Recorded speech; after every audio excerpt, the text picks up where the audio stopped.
Halo guys, welcome back to my YouTube channel. Balik lagi sama aku Febriana di YouTube channel aku Febi Story. Jangan lupa kalau misalkan kalian baru pertama kali nih ketemu sama video YouTube aku, kalian bisa cek playlist eyelash extension ataupun video lainnya di YouTube channel aku, karena aku nggak cuman membahas tentang salah satu kayak tema aja gitu. Jadi ada beberapa. Jadi kalian harus dan wajib banget buat ngecek playlist video di YouTube aku. Dan setiap aku bikin video, kalian juga bisa cek deskripsi video, karena di deskripsi itu aku biasanya akan mencantumkan toko di mana aku beli alat. Kalau misalkan kalian juga baru pertama kali ketemu sama YouTube channel aku minta bantuannya dan dukungan dari kalian untuk subscribe dan juga like video aku. Jadi nyalakan juga tombol loncengnya gitu ya guys, karena subscribe dan like itu nggak berbayar. Dan kalau misalkan kalian merasa videoku ini bermanfaat, silahkan share ke teman-teman kalian. Dan kalau misalkan kalian nggak suka sama bacotanku gitu ya, skip aja. Oke guys, sesimpel itu hidup. Oke, mulai aja. Jadi aku akan membahas tentang eyelash extension lagi, karena dari beberapa kalian nih ya masih banyak yang nanyain ke aku, "Kak, lemku kok cepet banget kering ya? Lem eyelashku kenapa cepet kering? Aku udah ngikutin lem yang kakak saranin, tapi kenapa cepet banget rontok ya?" gitu. Aku juga akan kasih penjelasan ke kalian. Yang pertama, kalau misalkan lem eyelash extension yang kalian pakai itu cepet banget rontok, seperti yang udah pernah aku jelaskan, kesalahannya itu ada dua. Kesalahan dari kita sebagai lash artist atau kesalahan dari customernya gitu ya guys. Jadi meskipun kalian misalkan nih kalian udah menggunakan lem yang sama dengan aku gitu, tapi kalau misalkan kalian pemasangan eyelash extensionnya itu masih kurang bagus atau tidak sesuai dengan yang pernah aku ajarkan gitu ya, itu sama aja nanti kalian juga bakal gampang rontok gitu guys. Karena namanya kita memasang eyelash extension itu ada pembelajarannya. Jadi seberapa lem yang harus kita tempelin ke bulu mata klien. Ini hewan apa sih, sumpah rese banget. Dan juga seberapa penggunaan lem yang diperlukan gitu. Kadang itu ada yang juga yang nanya gini, "Kak, itu pemakaian lemnya itu bisa buat berapa mata?" Itu tergantung juga dari kalian guys gitu ya. Jadi setiap lem itu nggak bisa ditentukan misal satu botol untuk 100 klien atau untuk 50 klien, itu tuh nggak bisa. Jadi itu tergantung kalian netesinya juga dan selebat apa bulu mata si kliennya kita gitu. Balik lagi ke dua kesalahan yang bisa jadi itu kesalahan kita sebagai lash artist ataupun kesalahan si klien kita ya. Jadi kalau misalkan di lash artist itu yang pertama itu tadi, penggunaan kalian itu udah tepat atau belum. Makanya aku selalu ngajarin ke kalian, atau aku udah pernah ngasih tahu ke kalian, kalau misalkan kalian mau proses pembelajaran eyelash extension itu mulai dari awal, yaitu pemasangan di kertas dulu gitu.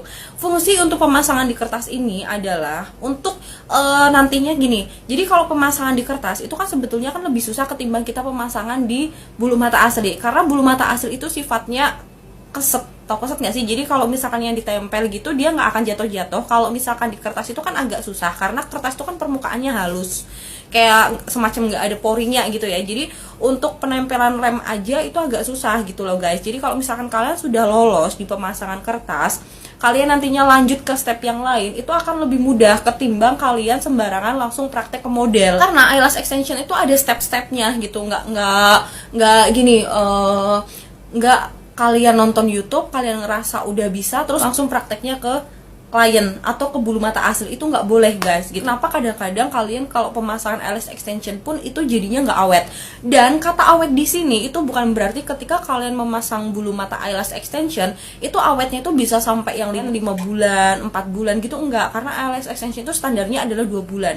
Dan awet nggak awetnya di sini adalah ketika nih kalian pemasangan bulu mata ke klien dalam 1 minggu itu ada yang rontok. Kalau misalkan rontoknya itu normal gitu ya, nggak sampai setengah dari bulu yang kalian pasang, itu tuh masih kadar normal, berarti bukan pemasangannya nggak awet. Tapi kalau misalkan baru sehari 2 hari atau baru seminggu gitu rontoknya tuh udah banyak banget dan hampir setengahnya yang kalian pasang, oh berarti memang pemasangan kalian ya nggak awet gitu ya guys. Tapi kalau misalkan nih kalian udah melakukan step by stepnya gitu secara tepat, tetap aja rontoknya itu cepet atau rontoknya sekali rontok tuh banyak-banyak, oh berarti memang kita harus evaluasinya gini, dari 10 customer itu ada berapa yang kadar rontoknya itu banyak gitu. Kalau misalkan kalian pasang 10 customer tapi 9 customer ngeluh cepet rontok, berarti memang pemasangan kalian yang salah. Tapi kalau dari 10 klien cuman satu aja yang ngeluh cepet rontok, bisa jadi itu kesalahan dari si kliennya sendiri gitu guys. Nah, setelah dari step-step itu udah kalian kuasai dan kalian udah tahu apakah ini kesalahan di aku kayak gitu ya, bisa jadi gini, kalau misalkan kalian mau pemasangan eyelash extension, itu jangan langsung ibaratnya model kalian suruh tiduran habis itu kalian pasang, itu juga nggak boleh. Jadi sebelum kalian memasang eyelash extension ke model, itu yang perlu kalian perhatikan adalah bulu mata si klien dan mata klien tuh harus dibersihkan dulu gitu. Jadi harus benar-benar bebas dari maskara, eyeliner, eyeshadow. Kemudian kalau misalkan dia habis berkegiatan, kan berarti kan ada minyak yang ada di muka dia gitu ya, termasuk juga mata dan bulu mata itu juga harus dibersihkan gitu loh guys. Nah, kalian itu nggak bisa ngebersihinnya itu pakai pembersih yang nggak ada kandungan oilnya juga. Jadi sarankan kalau misalkan kalian pemasangan mungkin di rumah gitu ya, kalian juga bisa nyaranin ke customernya itu buat cuci muka dulu atau kalian bersihin pakai tisu basah. Tapi kalau misalkan memang kalian sudah janjian, biasanya kan ada yang reserve juga gitu ya, ya kalian bilang ke customer, Kak nanti datang ke sini dengan posisi mata udah bersih ya. Jadi kalian tuh cuman tinggal ngebersihin sisa-sisa debu atau minyak yang nempel pas saat dia datang gitu guys. Jadi kalian nggak perlu ngebersihin maskara, eyeliner gitu-gitu. Nah, untuk misal kalian udah ngebersihin gitu ya, itu kalian juga pemasangannya wajib sih guys, wajib satu persatu di bulu mata asli satu persatu. Misalkan meskipun itu lama, tapi itu demi kebaikan si klien juga, supaya bulu matanya itu nggak cepet rontok, bulu mata yang asli gitu ya, dan untuk pemasangannya itu nggak sakit gitu guys. Nah, selanjutnya adalah untuk kalian para pengguna eyelash extension, kalau misalkan ini kesalahannya di klien ya, berarti di sini bahasanya adalah kalian si pengguna eyelash extension gitu. Kalau misalkan kalian pengguna eyelash extension, setelah kalian menggunakan eyelash extension, please stop maskara, stop eyeliner dan juga eyeshadow. Kalau misalkan kalian mau menggunakan eyeshadow, nanti setelah penggunaannya juga kalian harus membersihkannya dengan hati-hati gitu. Yang paling pantang adalah maskara. Ngapain kalian pasang eyelash extension kalau kalian tetap pakai maskara gitu. Nah, eyelash extension di sini kan fungsinya kan untuk menggantikan maskara dan juga untuk menggantikan eyeliner gitu guys. Karena kalau misalkan kalian tetap pakai maskara, nanti eyelash extension kalian tuh nggak akan awet gitu, karena kan kalian pasti ngebersihin maskaranya, apalagi kalau yang waterproof gitu ya, itu kan setengah mati. Nah, otomatis lem yang ada di eyelash extension kalian itu juga akan ikut rusak gitu. Jadi pemasangannya akan ikut rusak gitu. Dan tangannya tolong juga, ini kalau misalkan kalian sudah eyelash extension, tangan kalian juga harus cantik, jadi nggak boleh sembarangan ngucek-ngucek mata gitu guys, apalagi sampai dipretelin, karena kalau misalkan udah copot satu, pasti tangan kalian akan gatel dan nyopotin semuanya gitu. Nah, kemudian kadang ada yang nanya lagi nih kayak gini, Kak kalau misalkan setelah pasang eyelash extension boleh nggak sih langsung cuci muka, atau kita harus nunggu 1 kali 24 jam nggak boleh cuci muka dan nggak boleh kena air? Menurutku kalau pemasangan si lash artisnya ini udah bener, kalian mau langsung cuci muka pun itu nggak apa-apa gitu loh. Karena gini, kalau misalkan kita melarang klien kita untuk cuci muka ataupun terkena air, yang pertama, sorry ya, kalau misalkan customernya atau klien kita ini adalah seorang muslim, dia harus wudhu, dia harus sholat gitu. Jadi meskipun masih banyak sih pertentangan antara kalau misalkan pakai eyelash extension tuh masih bisa sholat atau enggak gitu-gitu. Kalau itu aku nggak bisa menjawab ya, karena ini kan bukan ranahku, karena aku kan di sini sebagai lash artist. Cuman pada dasarnya pedomanku adalah urusan ibadah itu kan urusan kita sama Tuhan gitu. Jadi kita sorry, bukan mengesampingkan itu, tapi kita di sini membahasnya eyelash extension gitu ya. Jadi kadang itu customer kita yang muslim dia harus sholat gitu, dan kita kan nggak mungkin ya kalau misalkan kita pemasangan jam 5 sore besoknya kita mau mandi lagi jam 5 sore lagi gitu, kan nggak mungkin, karena kan kita memang butuh mandi, butuh berkegiatan lagi istilahnya, entah itu kerja kayak atau kuliah dan lain-lainnya. Masa kita nggak mau mandi cuma demi eyelash extension kita gitu. Dan beberapa dari klienku, bahkan semua klienku sih, nggak aku saranin untuk dia kena air 1 kali 24 jam. Kalau misalkan dia mau langsung kena air ya kena air aja gitu. Jadi kalau misalkan mau awet ya awet, enggak ya enggak gitu, tergantung pemasangannya di kita gitu guys. Nah, oke, semoga itu agak sedikit menjawab ya. Kalian nanti bisa tanya lagi kalau masih bingung, kalian bisa tanya di kolom komentar. Meskipun sorry untuk saat ini memang aku ngebalesnya itu agak lumayan lama, karena memang ternyata tuh numpuk banyak banget, bahkan DM aku belum sempat balas satu-satu karena memang banyak banget, sampai WA juga banyak banget gitu ya. Terus kalau misalkan dari kalian banyak yang nanya juga, Kak kenapa sih lem eyelash extensionku itu cepet kering bahkan ketika nggak dipakai. Nah, ini lem eyelash extension itu salah satu kebutuhan primer ketika kita pemasangan eyelash extension ya. Kalau misalkan nggak ada lemnya, kita akan bingung gitu. Nah, lem eyelash extension memang kalau misalkan kita lama nggak pakai, itu malah lebih rentan untuk dia cepet kering di dalam wadahnya gitu.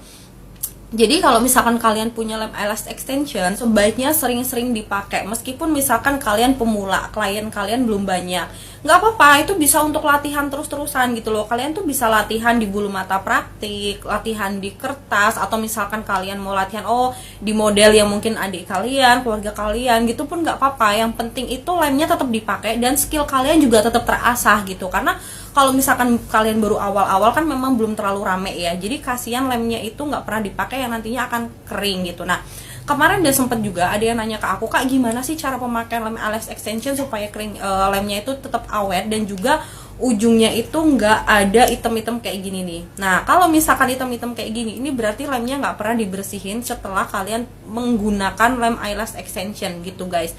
Jadi kalau misalkan kalian mau menggunakan lem eyelash extension atau sebelum pemasangan, lemnya itu wajib kalian kocok dulu. Jadi kalian kocok kayak gini, misal 10 kali dikocok gitu ya guys, baru nanti kalian tuangkan lemnya itu ke ring glue. Kalau misalkan kalian mau menuangkan ring glue, kan 2 mata nih yang kalian pasang. 1 mata cukup 1-2 tetes aja, jangan sampai banyak-banyak atau bahkan sampai ringnya itu full. Karena kalau misalkan kalian selesai pemasangan yang satu, nanti untuk masang yang satunya lagi sayang lemnya, karena lama-lama tuh lemnya akan menggumpal gitu guys. Jadi udah nggak bagus lagi. Jadi better kalau misalkan kalian mau pemasangan gantian 1 mata itu pakai 1 tetes sampai 2 tetes, nanti 1 yang mata lagi kalian juga bisa tambahin lagi. Dan lebih enak tuh pakai yang ringnya tuh ada skatnya gitu guys. Nah, selanjutnya kalau misalkan kalian sudah selesai pemasangan gitu ya, kalian juga bisa lap ujungnya, bukan selesai pemasangan. Jadi selesai menuangkan lemnya itu, kalian bisa lap ujungnya menggunakan kapas anti serat atau yang kayak gini. Ini kapasnya tuh ada lubangnya, nggak terlalu jelas, nanti aku akan nih, kalau kotaknya kayak gini nanti beda sih, ini nanti akan aku sertakan fotonya di sini. Jadi jangan yang pakai kayak gini, ini no serat tapi masih ada seratnya gitu. Kalau ini biasanya untuk membersihkan nail art, kalau ini untuk membersihkan ujung lem eyelash extension. Bedanya gini guys, kalau misalkan kalian ngebersihin pakai yang ini, misal kalian bersihin, nah ini akan tetap tertinggal seratnya di ujungnya gitu. Tapi kalau misalkan kalian ngebersihinnya itu dengan yang ada lubang-lubangnya kayak gini, itu kalian ngebersihin itu seratnya nggak akan tertinggal gitu guys. Nah, jadi kalian bisa langsung dibersihin ujungnya supaya ujungnya itu nggak kayak gini. Masalahnya adalah kalau misalkan sampai ujungnya mengering kayak gini, biasanya ujung botolnya itu akan tertutup lem yang kering, dan untuk penggunaannya lagi tuh kalian susah. Jadi kalian harus pakai jarum untuk nusuk si ujung botolnya ini loh gitu guys. Gitu. Kalau misalkan kalian bingung nih, Kak, penyimpanannya tuh gimana ya supaya lemnya tuh nggak cepet kering, sekarang itu di Shopee tuh udah banyak banget penyimpanan khusus. Jadi ini adalah penyimpanan lem, ada yang kecil segini, ada juga yang besar. Nanti kalau misalkan kalian mau tanya, Kak, belinya di mana, silahkan buka deskripsi videoku, karena setiap deskripsi videonya tuh pasti udah ada link nama barang dan juga tokonya itu di mana gitu ya guys. Kalau misalkan kalian mau beli kayak gini, ini tuh jadi kotaknya itu bener-bener rapat, bukan kotak. Ini jadi wadahnya tuh bener-bener rapat, karena di sini juga untuk membukanya tuh kalian harus mencet ini, jadi harus dipres. Nah, ini harus dipres, baru nanti kalian buka. Gitu. Nah, isinya tuh kayak gini. Nanti kalau misalkan kalian mau naruh lemnya, itu silahkan langsung taruh di sini, karena ini bisa muat untuk 3 lem. Gitu. Jadi dia muat untuk 3 lem. Kalau misalkan kalian beli lem, katakanlah, nah ini muat untuk 3 lem. Jadi kalau misalkan kalian lash artist gitu ya, sebaiknya tuh punya 3 jenis lem. Jadi lem yang strong, lem yang normal to strong, kemudian lem yang untuk mata sensitif kayak gitu. Jadi kalau misalkan kalian ketemu sama klien kalian, apalagi yang udah langganan, biasanya kan kalian akan tahu nih, oh mata dia sensitif atau enggak. Oh mata dia kalau misalkan sensitif berarti harus aku pakein lem yang sensitif. Kalau misalkan mata dia strong berarti aku akan pakai lem yang mungkin strong supaya pemasangannya lebih cepat juga gitu. Karena lem yang strong dan untuk mata sensitif itu berbeda guys. Kalau mata yang sensitif biasanya kecepatan kering lemnya itu agak lama gitu, jadi pemasangan kita juga harus sabar. Tapi kalau misalkan untuk mata yang non sensitif atau yang matanya itu strong gitu ya, kita pemasangannya relatif cepat karena dia lemnya itu keringnya 0,5 detik sampai 1 detik, biasanya paling lama 1 detik gitu. Dan untuk pemasangan biasanya lebih awet yang mata strong atau lem yang untuk mata strong gitu guys. Nah, nanti kalau misalkan udah dimasukin lemnya, tinggal kalian tutup lagi kayak gini. Dan udah, ini wadah ini tuh meminimalisir udara yang masuk ke dalam botol lem kita, yang membuat si lemnya itu cepat kering di wadah gitu guys. Nanti kalau misalkan kalian mau pakai lemnya lagi, tinggal dipencet aja terus dibuka. Jadi lem kalian tuh aman, nggak ngegeletak gitu. Apalagi kalau misalkan lemnya itu ngegeletak, kalau kena udara itu cepet banget. Dan kalau misalkan kalian taruh di suhu yang panas, asli itu cepet banget buat kering di dalam wadah lemnya itu guys. Oke guys, semoga kalian paham pembahasan singkat tentang lem eyelash extension dan juga tempat eyelash extension supaya lem kalian nggak cepet kering. Dan kalau misalkan dari kalian masih ada yang nanya, Kak, lem andalannya apa? Kak, lem paling bagus apa? Semua lem bagus, tergantung penggunaan kalian dan cara penggunaan kalian juga. Tapi sejauh ini aku masih setia menggunakan Jovisa, Giani, dan kalau misalkan kalian mau lebih mahal sedikit, pakai yang Lavere itu juga bagus. Semua seri Jovisa itu bagus guys, dan semua seri Giani itu bagus. Kalau yang agak kurang itu menurutku kayak Nagaraku Hitam itu agak kurang kalau untuk klien, tapi untuk pemasangan di mata kita dia worth it karena dia nggak perih, nggak terlalu yang perih banget gitu, dan itu bisa untuk pemasangan pribadi juga. Kemudian Lady Black juga bisa untuk pemasangan pribadi gitu ya guys. Jadi kalau misalkan kalian tanya, Kak, lem yang paling bagus apa atau yang biasa kakak pakai apa, aku masih sering pakai Giani, Jovisa, seri apapun itu karena bagus semua. Lavere, kemudian Failas atau Face Ink gitu ya guys. Jadi 4 itu yang biasa aku pakai. Sebetulnya banyak banget sih lem-lem yang bagus, tapi karena aku udah sering menggunakan itu, jadi aku jarang untuk ganti ke lem lain gitu, karena sejauh ini masih better gitu ya guys. Dan kalau misalkan kalian nih masih bingung, karena aku sering banget juga nih ngeliat di Shopee gitu ya, ketika aku mau belanja alat gitu ya, atau aku ketika aku buka-buka di Shopee gitu, masalah yang paling besar adalah ini, bulu mata Nagaraku Premium Ellipse Lash, antara yang baru dan yang lama. Aku kasih bocoran aja ke kalian, kalau antara bulu mata Nagaraku Premium Ellipse Lash yang stiker kuning lama dengan yang silver itu sama persis. Yang berbeda itu kalau yang stikernya itu yang kuningnya di samping, karena dia lebih lentik gitu. Jadi kalau misalkan kalian dapat yang stiker kuning, kalian dapat yang stiker silver, jangan marah-marah guys, karena itu sama persis bulunya dengan yang stiker kuning lama gitu. Tapi kalau misalkan kalian nyarinya yang lebih lentik dari yang dulu, kalian bisa beli yang stiker kuning di samping. Just informasi aja buat kalian. Oke guys, gitu aja video dari aku, semoga ini bermanfaat, dan next time mungkin aku akan bahas lagi tentang yang lainnya. Kalian juga bisa kasih saran ke aku untuk membahas apa lagi, bisa saran di kolom komentar atau DM juga langsung bisa, atau DM di Instagram juga bisa ya guys. Jadi jangan lupa untuk ikuti Instagram pribadi aku di Febriana Megawati. Oke guys, see you, thank you.